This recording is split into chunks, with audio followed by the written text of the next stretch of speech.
Blue 42! Blue 42! Hut! Hut! Hike! This is The Game Managers on WJLX 101.5, America's one and only sports talk show. Breaking down college football's biggest games, latest news, and greatest moments. Are you ready? Because it starts right now.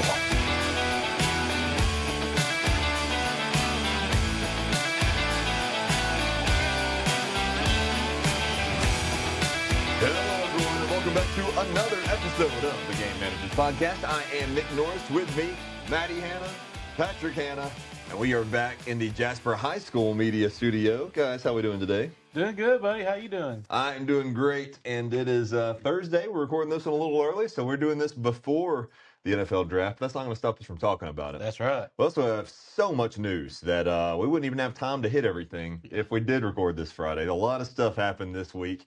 But let's get right into the big news of the week, Patrick. Alabama football head coach Kalen Deboer has signed a new 7-year contract that is going to pay him $12.5 million per season. This new agreement includes a buyout of $10 million through January 31st, 2027, and the buyout decreases by $2 million after each of the next 2 years. And there's been a lot of fan reaction to this, certainly mixed, I'd say. Do you think this was the right call by Bama? I mean, I was kind of thinking it was going to happen just because Nate Oates got his contract. Yeah. He hasn't done a bad job. No. I mean, you just got to think he's been following Saban, so it's big shoes to fill. You know, the only thing that I just don't like about him is like what we talked about last week, lack of discipline. Yeah. It's going more player friendly. You know, and I'm all about building relationships. That's what we're supposed to do in the field that we're in. But there needs to be that line of consequences. There needs to be that line of being able to have that discipline to be able to continue the standard that has been paid for you. And so I would have waited maybe another year to see if he was been able to get, to show that they're treading in the right direction. Now, if they come out this year and they play like they did the end of season and all that last year, yeah, well deserved to be able to get the race. But I think it was just pull the trigger maybe a year or two too early. Yeah, I think this was the safe play. They wanted to have their guy. They want consistency. That's obviously what they were most they thought was most important, is having that consistency and that long-term plan. Now they have it, and now we're going to see, I guess, if it pays off. I want to see Kalen Deboer do well. I do think he's a really good coach, despite, a couple not seasons that maybe Alabama fans are not used to, right? Right. But I do think he's a good coach. I do think he's going to do a very fine job. Worth $12.5 million? I don't know, because I can't even comprehend that money. But I also wonder if him being a hot name this offseason for some other jobs had them pull the trigger. If it didn't, it was to prevent that from being the case. Yeah. And maybe to prevent them having to pay him even more money in a year. Mm-hmm. I think that's very possible. If a big school came and said, we'll match your pay plus $1 million, and then Alabama has to come back and match that pay plus another $2 million. Yeah, that would be. Kind of reminds me of when Saban kept being rumored for the Cowboys job. Yes. And they're like, oh, Jerry Jones is offering you $1 million more. Well, I'm going to offer you $1 million and one. Yeah. But I also would love to had Nick Saban's agent that said no matter who gets paid more money, you're going to get $1 more being the highest paid coach in college. Is his agent Jimmy Sexton? Yes. I assume so. That makes sense. Yeah, that's a Jimmy Sexton deal, right? Yeah. Well, we'll keep an eye on that, of course. Alabama football will be revving up here soon, and we'll keep getting little tidbits until the season starts. But Kalen Deboer is the guy, whether you like it or not, at least through 2027, really through 2028 at least, I'd say. I think so too. Yeah, so I think you got at least 3 more years with him at the very least, even if it falls off a cliff. I think you got 3 more years with him. Speaking of falling off a cliff and not sure how long we have with him, we had a weird week for New England Patriots head coach Mike Vrabel. And this isn't the kind of news I even like talking about. It wasn't too bad when a lot of this was sort of unconfirmed rumors, and we were very neutral on it, saying we didn't know what was real, what wasn't. It's getting harder and harder to keep that stance without it feeling like we would just be England Patriots supporters. I'm just going to report what has been reported, and then we can talk about it. But this week, Patriots head coach Mike Vrabel had a press conference where he didn't deny anything, he didn't admit to anything, but he did apologize. He said it's been a very difficult week, and that he had a lot of difficult conversations, and I'm sure he has. Well, it seems like he may have been trying to get ahead of something because Page Six, who is the one who first broke the story about him and Diana Rossini potentially having some kind of relationship that maybe could be deemed inappropriate, as they are both married to different people. Um, Allegedly, some pictures have come out of them together at a bar 6 years ago, and they look very close in those pictures. And I'm just going to say that you can go look at them for yourself. He does have his wedding ring on. Being very, very friendly. And however you want to interpret that is up to you. Right before that, he came out and made a statement that he would be taking a leave, an absence, not a leave, taking an absence indefinitely starting Saturday. So he'll be around for the first couple rounds, and then rounds 4 through 7 will not be with the Patriots to go to some counseling. Sounds like it may be needed. He probably needs to get his mind right. I don't like to speculate on people's personal lives. I don't think you do either, Patrick. And Yeah. we'll kind of leave it at that. But this is looking weirder and weirder. My only question, really, for you, Patrick, is: do you think Vrabel will coach the Patriots in 2026? Before this stuff that came out today, and when me and you talked earlier, I would say yes. But I did go once you told me about this and looked it up and all during lunch. And I I don't know. Yeah, I mean, I just don't know. I mean, I could see him maybe sitting the preseason, yeah, and I mean, and then maybe a game or two, just because he's going to show that, hey, I'm trying to yeah, better and get the help that's needed. But if you really want to keep your good reputation that you've had in being a guy that puts the team first, I would say I would take a year leave. You know, still be with the organization, because I'm pretty certain, because after 1 year and how you turn things around, I'm sure they'll be like, hey, you're one to focus yourself. I respect that. yeah, Take the year, because it's kind of like what I told you today on the phone. You know, you got Josh McDaniels, who's got head coaching experience. yeah, Make him the interim, and then you keep stability there, and then you got a guy that you trust on running the defense, because Vrabel, he really didn't call plays. He was the CEO and all this year. yeah, So you got all those pieces there. Use that to be able to get things right and come back. yeah, And I think it would be a better situation. I think it would send a better message. But I'm also like you. I don't like speculating. But if this has come out that has been so old, what else may come out? yeah. And I, usually, when these things are about to come out because they do reach out for comment. Yeah. Typically, that's kind of the legal process. It keeps you out of a lot of legal trouble. If you ask them, hey, we're about to do this, what you got to say about it? Would you like to make a comment? That usually kind of keeps you out of any sort of lawsuits. And so I'm sure Yeah. they probably did that. And I'm sure that's probably why he had that press conference. Somebody was really expecting to kind of maybe get ahead of it and get ahead of this as much as you can. But yeah, this is something I'm sure he wishes would have dropped tomorrow afternoon, or when you're listening to this right now, Friday afternoon, when we're in the middle of the draft, and it's 100 other headlines. Dropping this midday Thursday, which Thursday for most people is the day they are most online. Yes. That was very intentional. Yeah, On Page Six. it was, and this also explains why she wasn't going to renew her contract. I Yeah. think too. Yeah, definitely so. And I also think that she was probably not going to be given that opportunity. Oh, yeah. Back anyway. Yeah. I will say this: I think that if Vrabel wants to go to 2026, he does. I think Robert Kraft doesn't care about this. To be honest, I don't Yeah. think it's a big deal to him. I think he would much rather, worry about winning. And Mike Vrabel's the guy that's probably going to help you keep winning. But I think that Mike Vrabel may be the kind of guy that's like, I need to fix stuff with my family. Yeah. If there's anything to fix, and if so, then then I could see him maybe being like, okay, maybe I just need to take a couple weeks, think about it, and maybe I do need to take some time and get some things in order in my household before I come to work. So we'll keep an eye on it. Obviously, they're not going to just come out and make a decision right now or anything. I'm sure it's probably in his court, the ball. So we'll keep an eye on that. But man, just a tough week for Diana Rossini, because this week as well, Adam Schefter seemingly stole one of her biggest stories she's been working on for forever. I don't know if you remember, but months ago, she had reported that the Eagles and the Patriots were maybe considering a trade for A.J. Brown, wide receiver for the Eagles. And Adam Schefter says that is increasingly likely now.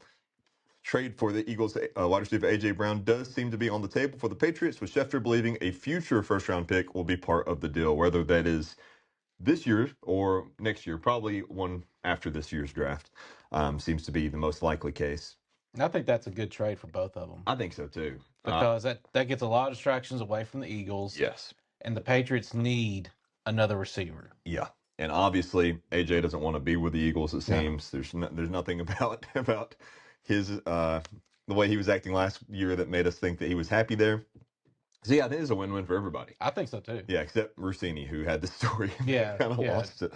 But she was right. So props to her. Also talking about head coaches, a lot of head coach news this week. Former Pittsburgh Steelers head coach Mike Tomlin officially signed with NBC's Football Night in America. I'm so excited for that. Yeah, I think he's going to be really good for TV. Look forward to seeing him on your screen Sunday nights this fall. That's a great pickup. There was this rumor for months he was going to. Now it's official. Yeah, I think this is a huge pickup and all for them. And I really do feel that he's one of those head coaches that will transition very well to broadcasting. But my question is he going to be a short term like Sean Payton was? Right. Or is he going to be like Tony Dungy, be like, hey, I'm done? Yeah. I don't know. It'll be interesting. I think that maybe he doesn't even know. I don't know. He may get that itch, because that's Sean Payton came out and says, I thought this would be an easy transition for me, but the more I covered it, the more itched I got. It's like, I can still do this. I still want to do this. Yeah, and he is. So he'll end up in Dallas. I don't think he's done. I don't think he is. I don't think he coaches this year or next year, but I think within 3 to 5 years he'll be back in the league. I'm calling it Cowboys. Cowboys. That'd be a great fit. Mm-hmm. Yeah. After this one hurts because I was at this game. Actually, before we get to that, let's talk about the Cowboys. Dallas Cowboys and kicker Brandon Aubrey have agreed to a deal making him the highest paid kicker in the league. And Aubrey has earned a 4-year, $28 million extension. Well deserved, I'd say. Very well deserved. Yeah. I mean, and that's huge money, because I don't know a kicker that's ever made. I don't even think Adam Vinatieri's made that kind of money. That's got to be a record. It has to be. Yeah, I would assume so. That's a lot of money for a kicker, but he scored him a lot of points. He did. I had him as on fantasy, and he was very clutch. I can't wait. I was thinking about it the other day. I woke up, and sometimes you wake up and your brain's just like in another time period. I woke up and I was getting ready, and I went to I go through all my apps in the morning when I'm sitting there waking up, and I started to go to the fantasy app. And I was like, oh, why am I loading this up? There's no reason to do this right now, but I'm ready for fantasy to come back. This is the story I was talking about that hurts. So I was at this game last weekend. Shout out to the Stallions for getting us some media passes, and one of us may end up there on Friday night at their next game. We'll see, but. After I don't know any other word to use besides disastrous home opener shutout to the Orlando Storm, Birmingham Stallions traded their starting quarterback Matt Corral and edge rusher Amani Bledsoe to Orlando in exchange for quarterback Dorian Thompson-Robinson the next day after their loss. So the team that beat them, they made a trade with them the next day for their quarterback, which is kind of funny, but I don't know that this fixes a whole lot. Really what I saw, Patrick, was a really bad offensive line. Yeah, offensive line play was just so terrible. But I never really was a fan of Matt Corral with the Stallions, even last year. Yeah. I just didn't feel like he really fit the system, especially because Skip Holtz really, where they kind of got going, was starting to be more of a drop back passer. And the line, they wouldn't do any kind of bootlegs. It was straight drop back. So he's not going to have a good time of reaction to be able to make any type of adjustments. Now, DTR, I'm wondering how that's going to go because he's just like Matt Corral and is a dual threat guy. Yeah. But if they don't start doing some rollouts, it's going to be very embarrassing. I mean, it was a great home opener. They made a lot of money and had a Yeah. good turnout with the halftime concert. 18,000 people. Yeah, concert was great. Yeah. You got some clips and stuff that you shared online and stuff with it. Um, but I'm McCarron's going to have to make some adjustments, or he's. I'm also beginning to wonder if he's starting to see I'm in over my head. Yeah, yeah, and he probably is. Yeah. The play calling was very uninspired. It's easy to say when the offensive line isn't able to hold their own. Mm-hmm. But I wasn't impressed with the play calling. Obviously, they weren't able to get on the board, and that shutout loss. It was very difficult to watch. And it's going to make it very hard for people to come back, especially when you don't put points on the board in your home opener. Yeah, in a game that big. Now, we'll say props to them for putting up a great atmosphere. Like you said, the concert was great. But on top of that, stuff that they weren't advertising that heavily, it was a lot like the Barons games. There was inflatables everywhere for the kids. Mm-hmm. Maddie, you would have loved it. They had face paint and they had different games and things, and it was really cool. A really great atmosphere. And I was nervous because around the time of kickoff, it hadn't filled up that much. But midway through the first quarter, people flooded in. And yeah, it's just unfortunate they weren't able to capitalize on that with a win. But I hope they do still have a good turnout. We'll be back to some games as well, and maybe they'll get this thing on track. We'll keep up with it. But switching over to basketball, Patrick, it's been a roller coaster of a week for Victor Wembanyama, who became the first ever unanimous Defensive Player of the Year. And then the next day, he took a fall, got a concussion in the middle of a bad playoff loss to the Trailblazers. Game 3 between the Spurs and the Trailblazers is today in Portland. We'll see if Wemby is able to play tonight, but that is up in the air. Do you think that if he's not there, this spells trouble for him? If it's just for one game, I don't think so. But that was a very nasty collision.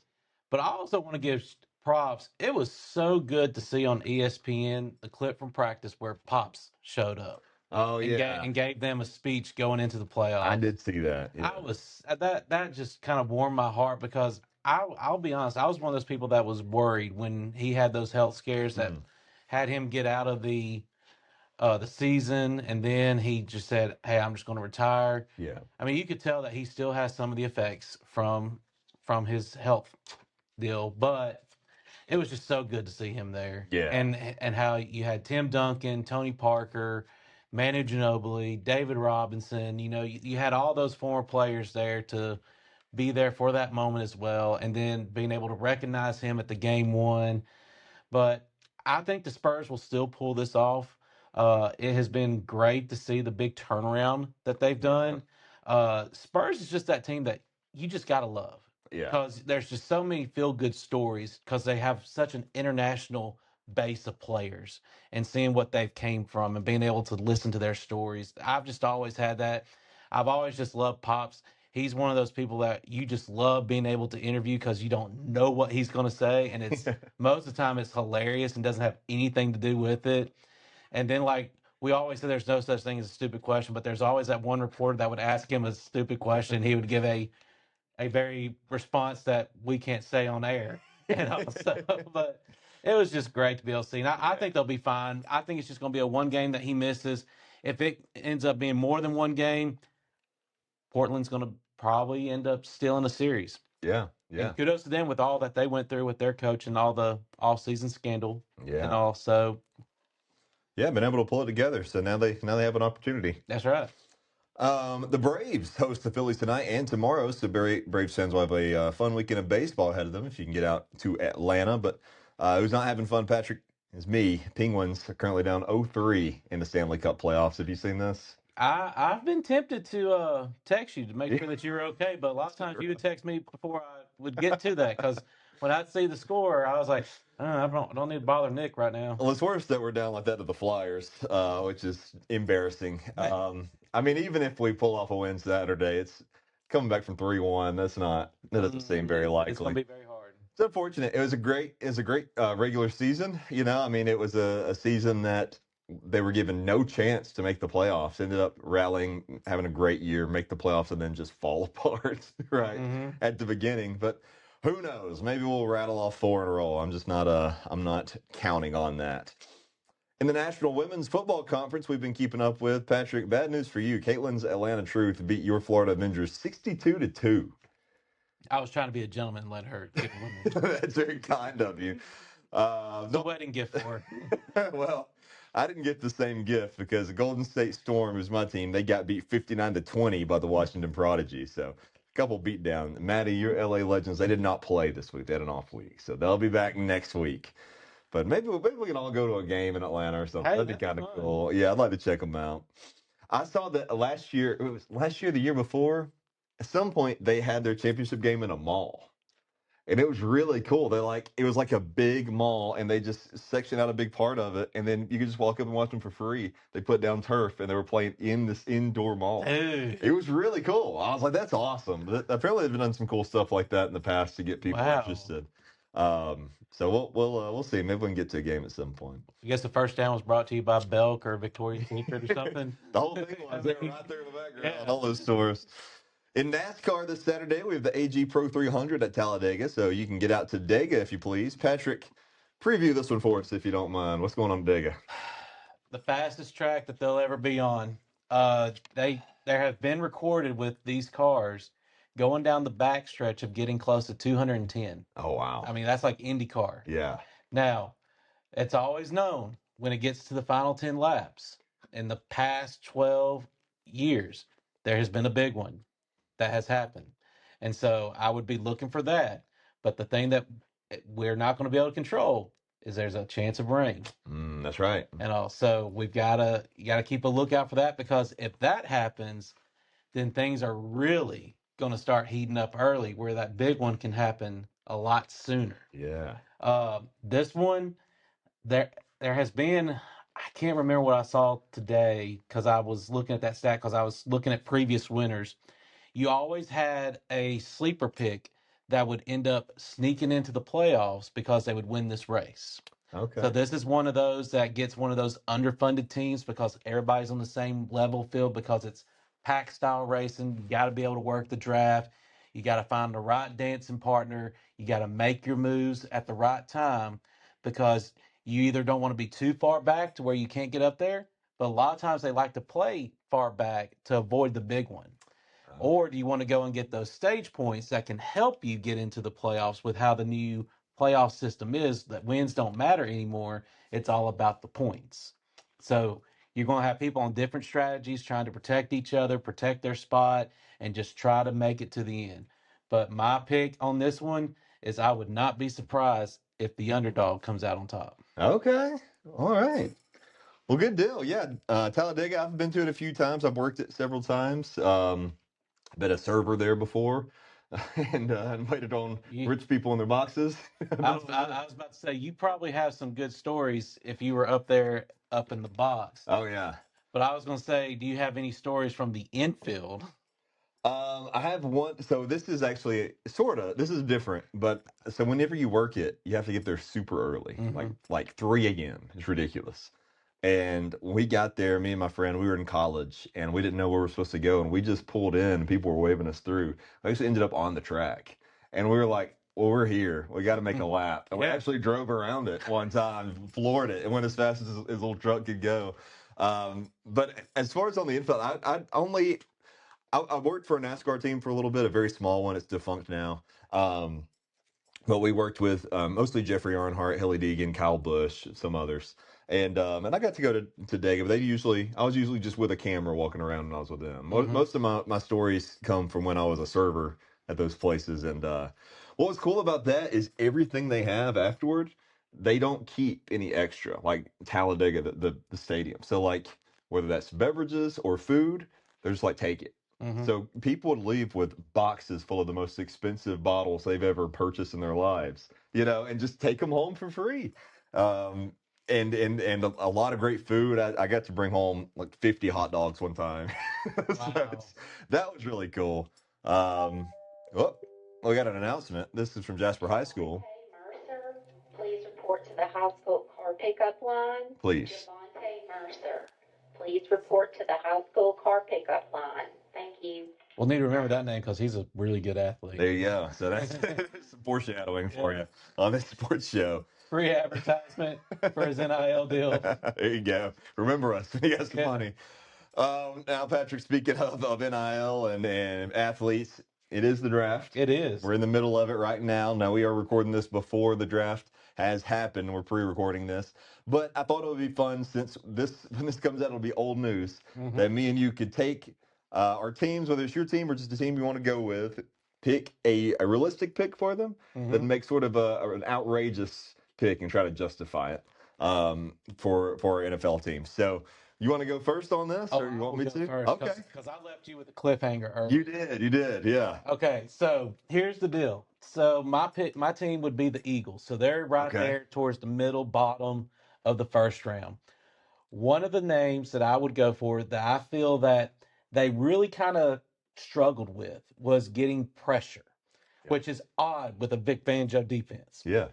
So what better edge person that would be available around this time than from my Auburn Tigers, Kedrick Falk? Okay. And all. So that's who I would go with there. Now, my other pick that I would shoot for the moon for is, let's say on the hypothetical stage, the A.J. Brown trade to the Patriots happens. Okay. We're going to need to fill that void so that Devontae Smith can continue to be his dominant self. So I would reach out to the Arizona Cardinals and go for Marvin Harrison Jr. Oh, wow. So that pick that I would get from the Patriots, I would use that as bait to send over to the Cardinals as they are in rebuild mode and they're going to try to load up with it. Give them that, and then I would also send my second and third round pick over to get Marvin Harrison Jr. I actually like that. It's pretty good. I mean, that's what I would do. Yeah. I think that's not outrageous. I wouldn't even say that's just pretty smart. I like that a lot. And Kedrick Falk there. Obviously, he's I looked up where he's projected to go. They said mid to late first round, so that one lines up exactly with what you were saying. And then I really like your second idea. That's pretty good. I'll do mine. My team is the Steelers, so I just stuck with them. I said for a real pick, there's a lot of things we need to address. Offensive line is one of them, specifically offensive tackle. Wide receiver, obviously quarterback is another one. But I thought trade up to 15 and get wide receiver Mekhi Lemon out of USC. I actually like that one. I think we need another good key receiver. I still think it's probably going to be Aaron Rodgers next year, so might as well get him another target. I think that one's already a little bit controversial because most projections have them getting an offensive tackle.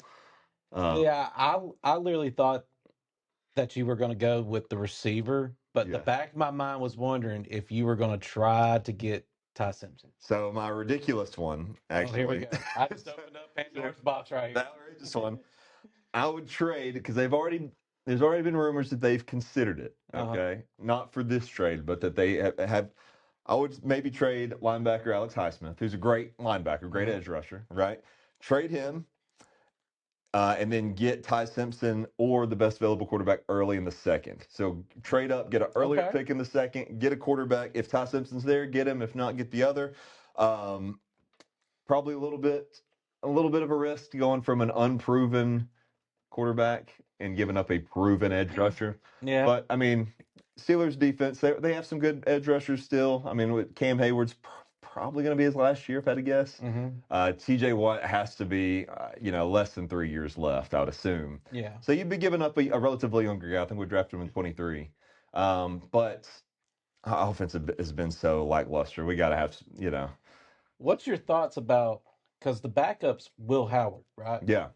What's your thoughts on him? Do you think that they've got confidence in him, or do you think that they're... I don't know. I wish my ideal situation is Aaron Rodgers doesn't come back and we roll with Will Howard. And if he works out, great. And if he doesn't, that's okay. We'll move on. But I'm just tired of postponing the inevitable. Right. I'd rather just rip it off like a Band-Aid, instead of having another mediocre season and then a bad season. Let's just have a bad season and then get better, or have a surprisingly good season. Well, see, that's what I was sitting there thinking. If he was to retire, I agree with rolling with him. And then you've got some journeymans out there that you could easily get at a very veterans minimum deal, I think of like Jameson Winston. Yeah. I think he would be a great fit, especially with Mike McCarthy coming there. Yeah. Andy Dalton, who's got experience under Mike McCarthy's system when he was back up over in Dallas. Yeah. So those were like two that I thought of if they were to try to roll. If they have confidence, let's take a year, evaluate. If it doesn't, there's a big class of quarterbacks that's going to be coming in next year's draft. Right. Because everybody's going to be, I don't know if we can say this, tanking to get Oregon's quarterback. Yeah. And all.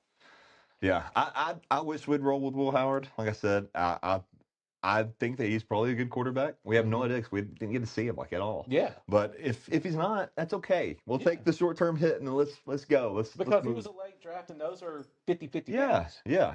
I really wanted us to draft Shador when he was, we could have got him for half a peanut butter jelly sandwich, but they refused to do that, and that's fine. Just kind of like Cleveland Browns new coach Todd Monken said when he first made. It's like, I tried to convince management to draft you in the first round, but they wouldn't do it. Yeah. But what's so funny is that was the fake phone call, if you remember. That's right. It was them. Yeah. And also, I forgot about like, that. are you serious? Yeah. Was it really? Is it really you? I forgot about that fake phone. That was a big deal. That was huge. Yeah, that was dirty. That was tough. But anyway, I thought that'd be fun. We'll see how those age. Maybe one of those four scenarios will come true or come close to it. We'll see. If one of ours comes true, we have got to get a new job. That's right. So I need to be a GM somewhere. Be a GM. Well, let's see where we're at time-wise. Okay, let's do one more thing, Patrick. I thought since it is, the middle of the NFL draft, we'd look back at some of the previous number ones and kind of see how they did. And I was going to just do the last 10 years, and I realized these have all been really solid picks. Like, there's been no bust the last 10 years. Yeah, I was about to say, I really can't think of any. Yeah, so if we go back to 2016, that was Jared Goff to the Rams. Obviously, he's not there anymore, but he did well for him, and now he does well for the Lions. Yeah. That's a lot of these. A lot of these, it's good players that are no longer on those teams. It's not unusual. Myles Garrett, 2017, hard to beat that one. Texas A&M with the Browns. That's the only good thing going for the Browns right now. Yeah, and it's just continued to get better every year. Yeah, too. he's kind of like the defensive version of Derrick Henry from the offense. Yeah. Gets better with age. Yeah, and stronger, and just ridiculously stronger every year too. This one, the only issue here is they didn't stick with him. 2018, Baker Mayfield. Yeah. Yeah, I always forget they had back-to-back first-round picks in those years. But I mean, that obviously just wasn't a good fit for whatever reason. But I like Baker. And he well, paid Tampa. he's paid his dues. He was a journeyman there for a couple of seasons, but then he landed there, and I think he sat a year behind Tom Brady and learned. Yeah. And had Bruce Arians, and now was under Liam Cohen.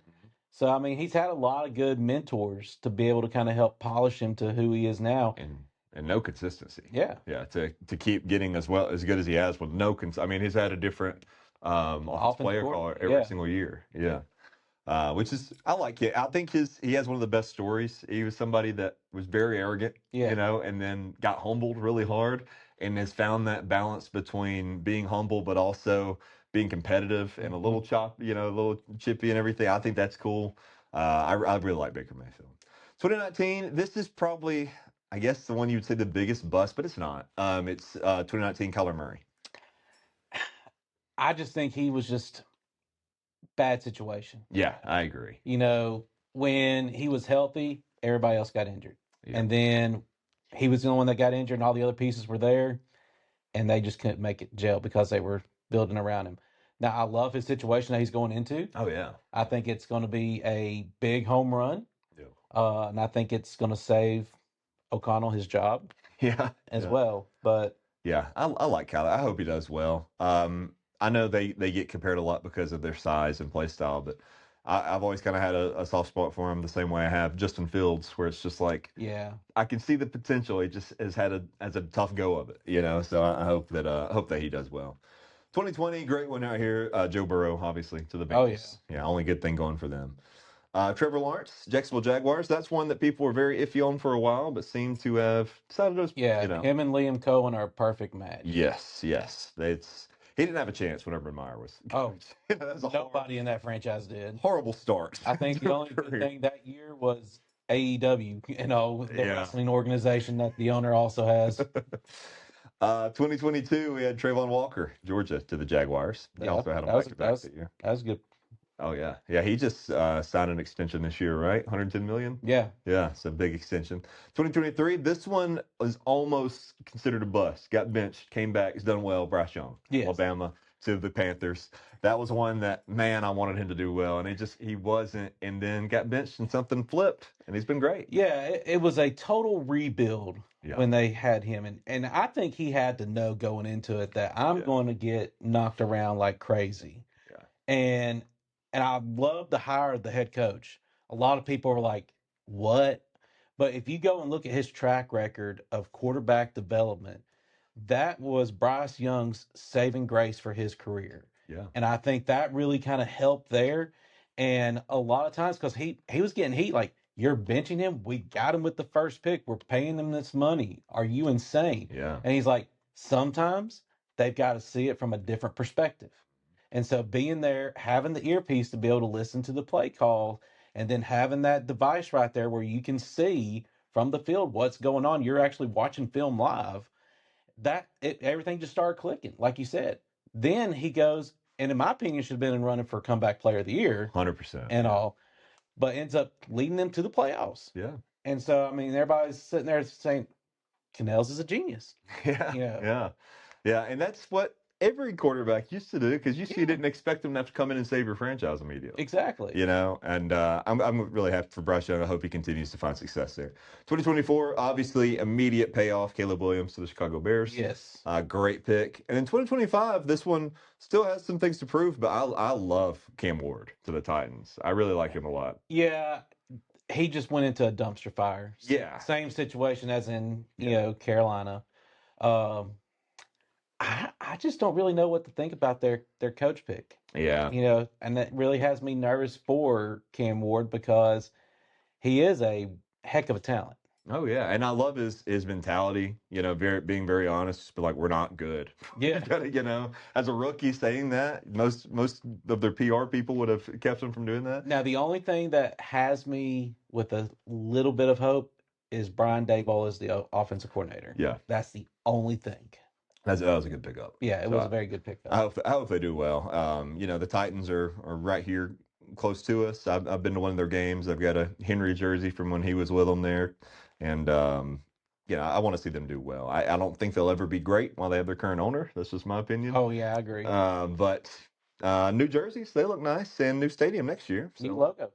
New logo, yeah. Mm-hmm. That's right. Looks like the Tesla logo. So. Yeah, that does.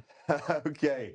Well, we are going to take a very, very quick break, and like a 1 minute break.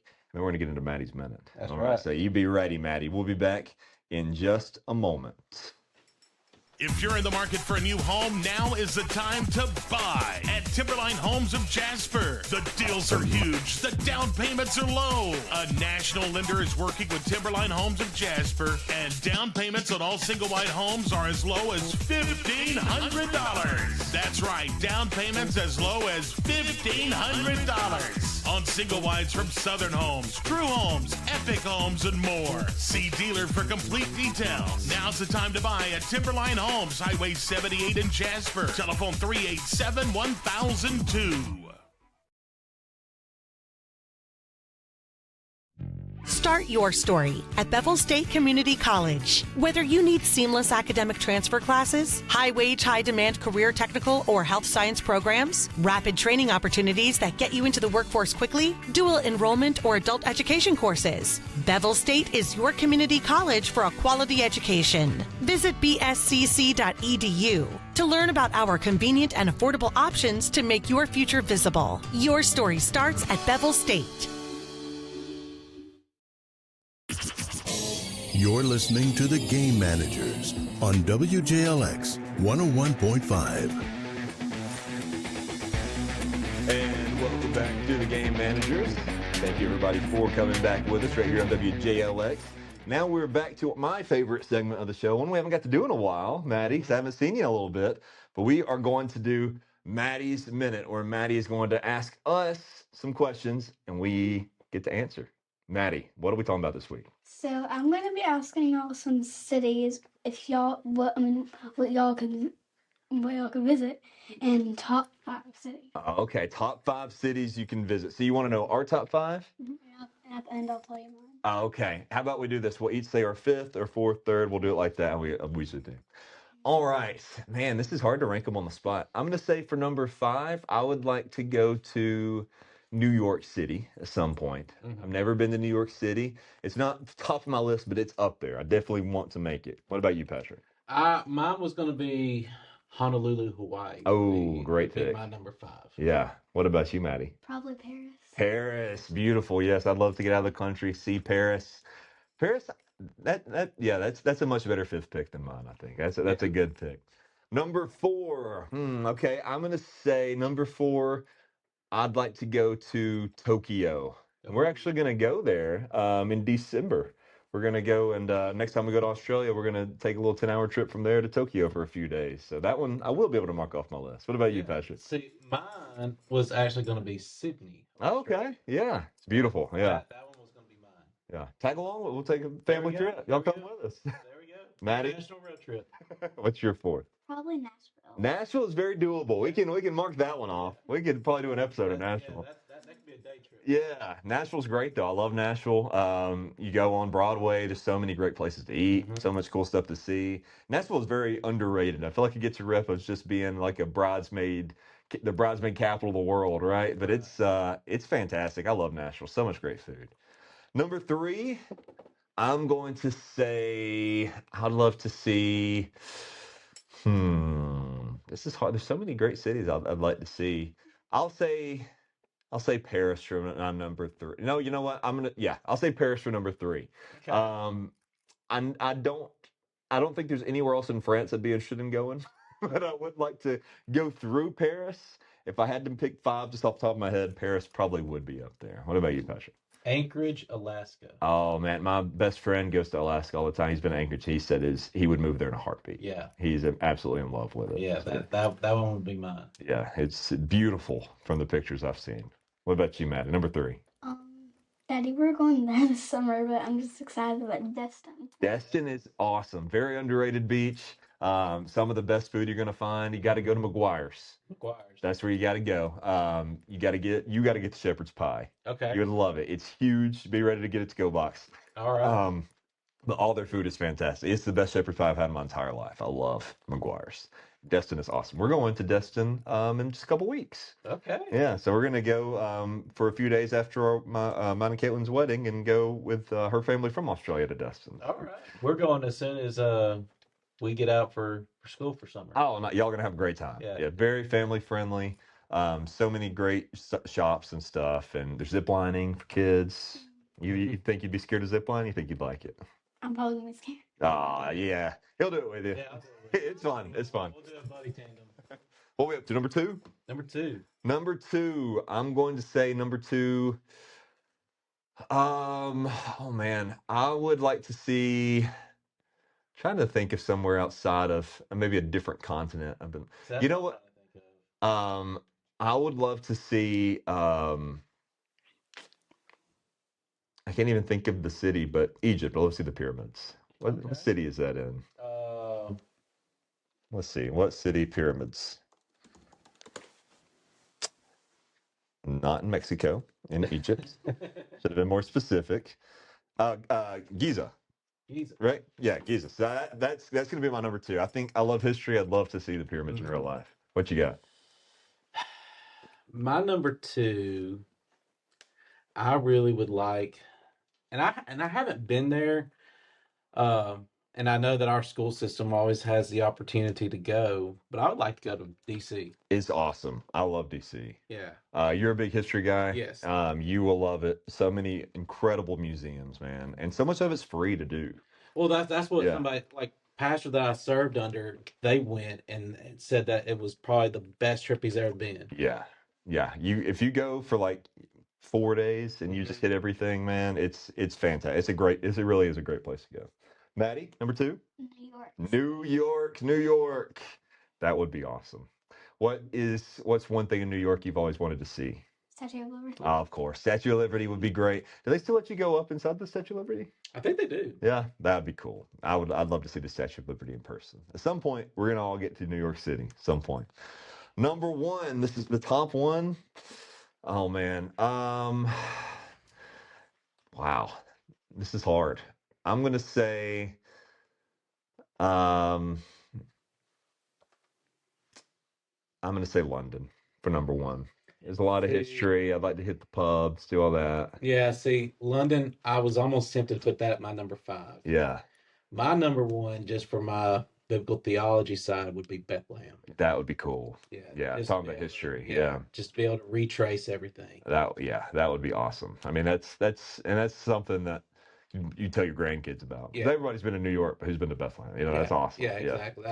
That's on mine. And the seminary that I'm doing online, they take a trip all the time, and they do it discounted for students that are on campus. Really? Yeah. And all, because I had You got to take a class on campus. Also, that's the thing that I was like, man, if they would take, offer some summer classes, but they Yeah. don't, because for churches, that's where, especially like young guys, we're normally doing youth or kids ministry. That's where, Right. that's like your season. Yeah. And also, they don't do any classes during summer, because I'm like, man, if I can just have a summer where I can go up to Pineville, Kentucky, take a class, so I Yeah. can get that discount, and I can go to Bethlehem. That you should make that happen at some point, though. That'd be really cool. Yeah. Yeah.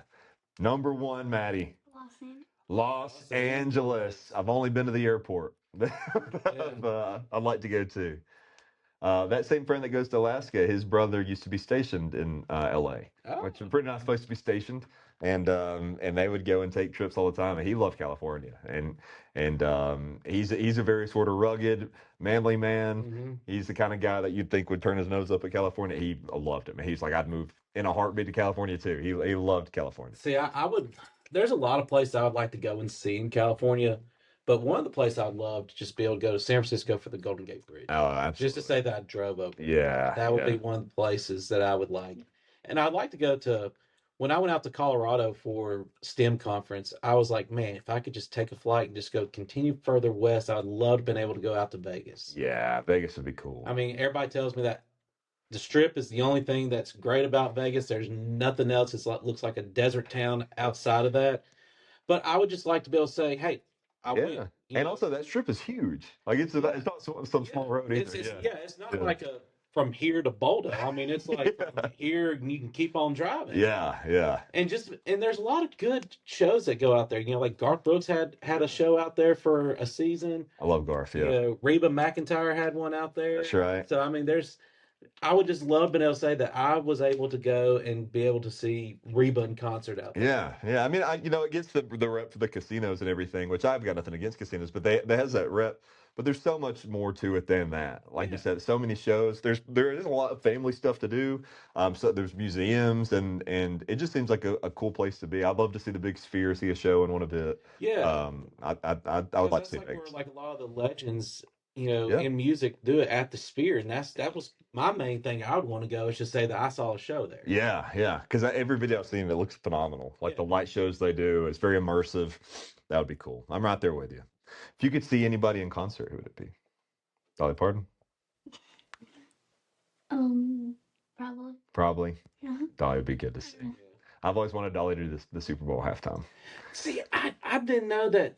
Somebody told me, and I tried to find the article, but I couldn't find it, that she's been asked, I think, 4 or 5 times, and she's always turned it down. Really? Yeah. Taylor Swift's always turned it down, apparently. That's interesting. She did the halftime show for the Thanksgiving a few years ago. Yeah. For Cowboys. So that's interesting to turn on the Super Bowl. Yeah, because to me, that's a bigger paycheck. Yeah. Unless she thinks it'd be conflict of interest, but if the Chiefs were playing, but I mean, come on. Yeah.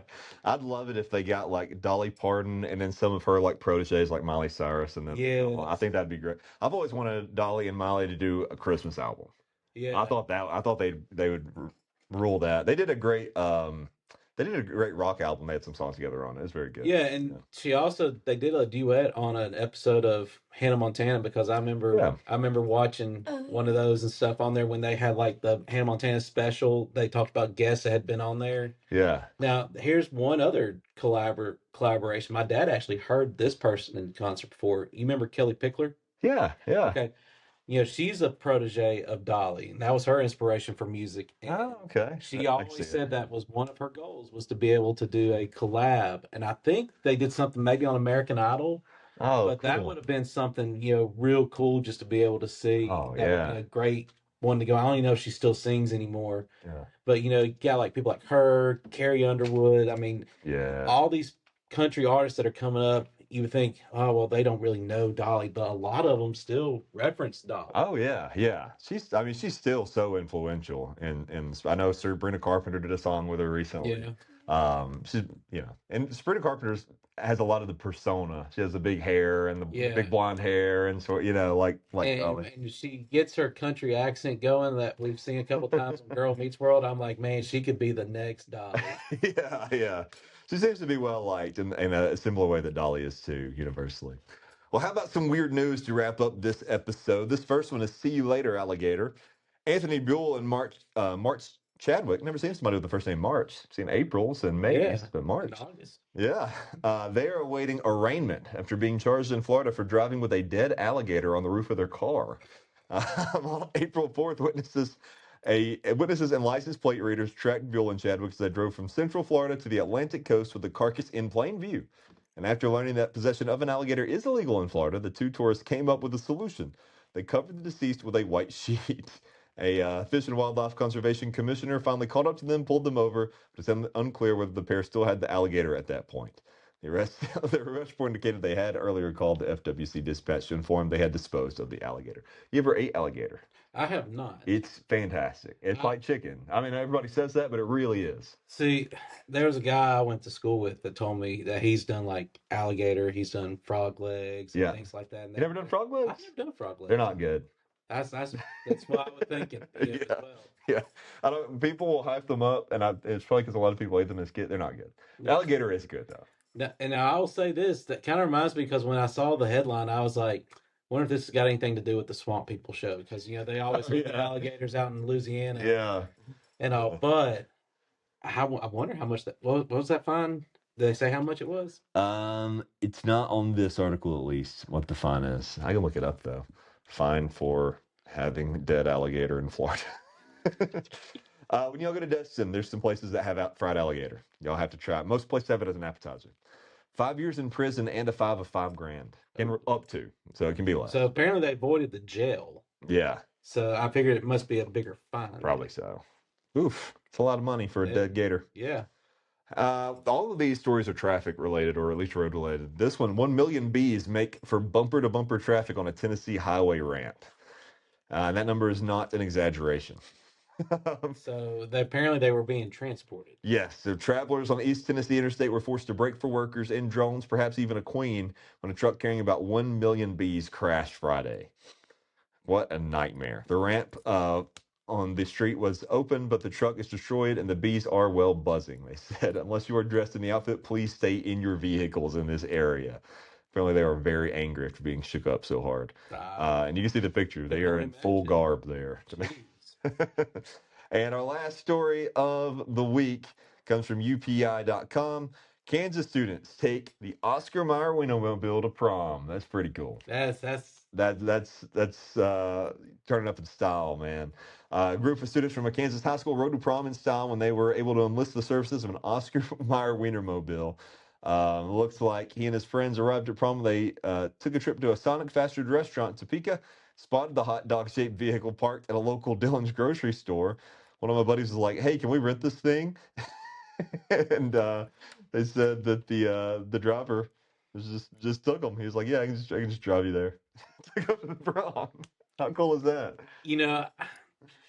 And I'm being dead serious. I could see some of our students here at the high school do that. Oh yeah, he'd be the coolest kid at school. I mean, you'd go down in history as a legend. When I was in high school, there was a kid who's a few years older than me. He had like an old 1940s fire truck. Really? And he would drive it to school occasionally, and he'd turn on the old timey siren. Yeah. And no way it was like legal to turn that thing on, but he's a kid, and he would just pull up in a fire truck, take up 6 parking spots.